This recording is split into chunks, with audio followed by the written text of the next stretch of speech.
ಈ ಟೋನ್ ಇರಬೇಕು. ಹೊರಡಿಲ್ಲಿಂದ, ಹೊರಡು ಒಂದೇ.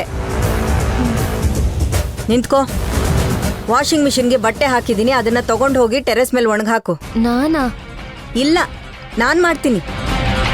ಹೇಳ್ದಷ್ಟು ಮಾಡು. ಹೊರಡು.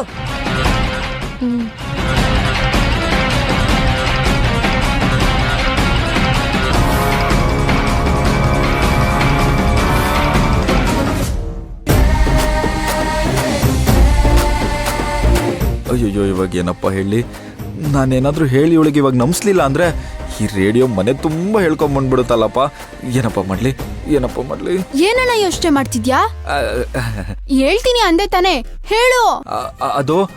ಅದು ಅವಳು ಎಲ್ಲಿರುವೆ ಮನವ ಕಾಡುವ ರೂಪಸಿಯೇ, ಬಯಕೆಯ ಬಳ್ಳಿಯ ನಗುವ ಹೂವಾದ ಪ್ರೇಯಸಿಯೇ. ಅದು ಪಕೋಡ ಪೂಜಾ. ಏನು ಪಕೋಡಾನ? ಪಕೋಡ ಅಂದ್ರೆ ಪಕೋಡ ಅಲ್ಲ, ಪಕೋಡನ್ ಗರ್ಲ್ ಫ್ರೆಂಡು.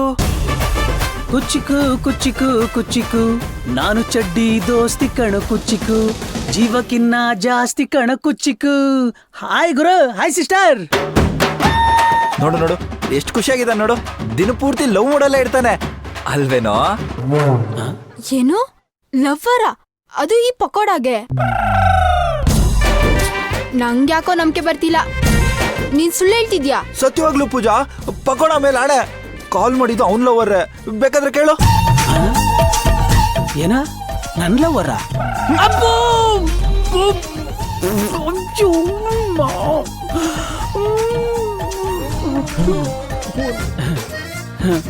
ಹೌದು ಸಿಸ್ಟರ್, ಹೌದು, ನನ್ ಲವರೇ ಇವನಿಗೆ ಫೋನ್ ಮಾಡ್ತಿದ್ದಿದ್ದು.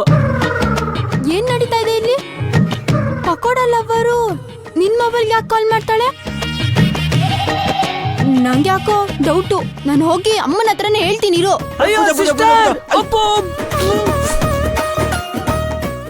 ಸಿಸ್ಟರ್, ಅದೇನು ಅಂತ ಅಂದ್ರೆ ನನ್ ಫೋನ್ ಬೇರೆ ಕೆಟ್ಟೋಗ್ಬಿಟ್ಟಿತ್ತು. ಇವನ್ ನಂಬರ್ ಕೊಟ್ಟು ಇವನಿಗೆ ಫೋನ್ ಮಾಡು ಅಂತ ಹೇಳಿದ್ದೆ, ಅದನ್ನ ಹೇಳೋದ್ ಮರ್ತೋಗ್ಬಿಟ್ಟಿದೆ ಅಷ್ಟೇ. ನೋಡ್ದ್ಯಾ, ಸುಮ್ಮನೆ ನನ್ ಮೇಲೆ ಅನುಮಾನ ಪಟ್ಬಿಟ್ಟೆ. ಸ್ವಂತ ತಂಗಿನೇ ನನ್ ಮೇಲೆ ಅನುಮಾನ ಪಡ್ತಾಳೆ ಅಂದ್ರೆ ನನ್ನ ನೋವನ್ನ ನಾನು ಯಾರ ಹತ್ರ ಹೇಳ್ಕೊಳ್ಳಿ? ಹೋಗು ಹೇಳೋಗು. ಯಾರಿಗೆ ಹೇಳ್ತೆ ಹೇಳೋಗು.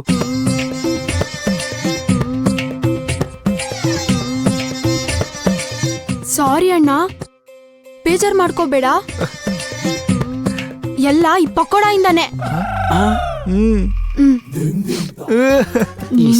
ಇವ್ ನನ್ಗೆ ಸಿಸ್ಟರ್ ಸಿಸ್ಟರ್ ಸಿಸ್ಟರ್, ಅಯ್ಯೋ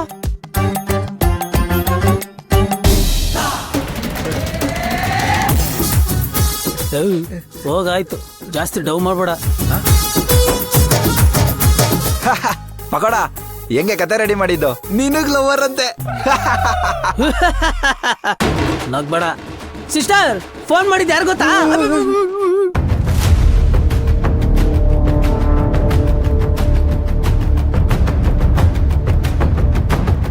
ಏನಾಗ್ತಿದೆ ಬಸ್ಸು? ಅಯ್ಯೋ, ಇದೆಲ್ಲ ನಮ್ಮ ಹಣೆ ಬರಮ್ಮ. ನನಗಂತೂ ತುಂಬಾ ಭಯ ಆಗ್ತಿದೆ ಕಣೆ. ಈ ಕಣ್ಣಿಂದ ಇನ್ನೂ ಏನೇನ್ ನೋಡ್ಬೇಕೋ ಏನೋ ಅಂತ. ದೇವ್ರೆ, ಆದಷ್ಟು ಬೇಗ ನನ್ನನ್ನು ತಗೊಂಡ್ಬಿಡಪ್ಪ. ಅಮ್ಮ, ನೀನೇನಮ್ಮ ನೀನು? ಇಂಥವ್ರಿಗೆಲ್ಲ ಭಯ ಪಟ್ಕೊಂಡು ಕೂತ್ಕೊಂಡ್ರೆ ಆಗುತ್ತಾ? ಇವರು ಬಿದ್ರೆ ಜುಟ್ಟಿಡಿತಾರೆ, ಎದ್ರೆ ಕಾಲು ಹಿಡಿತಾರೆ. ಅಂಥ ಜನ ಇವರು. ಇವ್ರಿಗೋಸ್ಕರ ನಾವು ಬೇಜಾರು ಮಾಡ್ಕೊಂಡು ಕೂತ್ರೆ ಆಗುತ್ತಾ? ಭಯ ಅವ್ರದ್ದೆಲ್ಲ ಕಣೆ, ಈ ಮನೆದು, ನನ್ನ ಮಗಂದು, ಅವನ ಭವಿಷ್ಯದ್ದು. ಇಷ್ಟು ದಿನ ಕೋದಂಡ ಯಾಕಪ್ಪ ಮದುವೆಗೆ ಒಪ್ಕೊಳ್ತಾ ಇಲ್ಲ ಅಂತ ಬೇಜಾರು ಮಾಡ್ಕೋತಾ ಇದ್ವಿ. ಆದ್ರೀಗ ಅವನು ಯಾಕೆ ಮದುವೆಗೆ ಒಪ್ಕೊಂಡಿದ್ದಾನೆ ಅಂತ ಬೇಸರಾಗ್ತಾ ಇದೆಯಮ್ಮ, ಬೇಸರಾಗ್ತದೆ. ಅಪ್ಪ, ನೀವು ಜಾಸ್ತಿ ತಲೆ ಕೆಡಿಸ್ಕೊಳಕ್ ಹೋಗ್ಬೇಡಿ. ನೀವು ತುಂಬಾ ಯೋಚನೆ ಮಾಡಿದ್ರೆ ಆರೋಗ್ಯ ಹಾಳು ಮಾಡ್ಕೋತೀರ ಅಷ್ಟೇ. ನೀನೇ ನೋಡ್ದಲ್ಲ ಬಸು, ಆ ಮಾಯ ಒಂದಿನಕ್ಕೆ ಎಷ್ಟು ಬದಲಾಗಿದ್ದಾಳೆ ಅಂತ. ಇವಳ ಸೊಸೆ ಅಂತ ಹೇಗೆ ಒಪ್ಕೊಳ್ಳೋದು? ಮದ್ವೆ ಆಗ್ತೀನಿ ಅಂತ ಹೇಳಿದಕ್ಕೆ ಇಷ್ಟು, ನಾಳೆ ಮದ್ವೆ ಆದ್ಮೇಲೆ ನಮ್ ಗತಿ ಎಲ್ಲ ಏನೇ? ಇಲ್ಲಮ್ಮ, ನಾನಿರೋವರೆಗೂ ಯಾವುದೇ ಕಾರಣಕ್ಕೂ ಈ ಮದ್ವೆ ಆಗೋದಕ್ ಬಿಡಲ್ಲ. ಏನೋ ನನಗೆ ಗೊತ್ತಿಲ್ಲ ವಸು. ಮುಂದಿನ ದಿನಗಳನ್ನ ನೆನೆಸ್ಕೊಂಡೇನೆ ಭಯ ಆಗತ್ತೆ. ವಸು, ಇನ್ನು 3 ಜನರ ಮದ್ವೆ ಆಗ್ಬೇಕು ಕಣೆ ಈ ಮನೇಲಿ. ಅದೆಲ್ಲ ಹೇಗಾಗುತ್ತೋ ಏನೋ. ಅಮ್ಮ, ಸುಮ್ಮನೆ ಏನೇನೋ ಯೋಚನೆ ಮಾಡ್ಬೇಡ, ಎಲ್ಲ ಸರಿ ಹೋಗುತ್ತೆ. ಅದಕ್ಕಿನ್ನೂ ತುಂಬಾ ಟೈಮ್ ಇದೆ. ನೀನ್ ಸಮಾಧಾನವಾಗಿ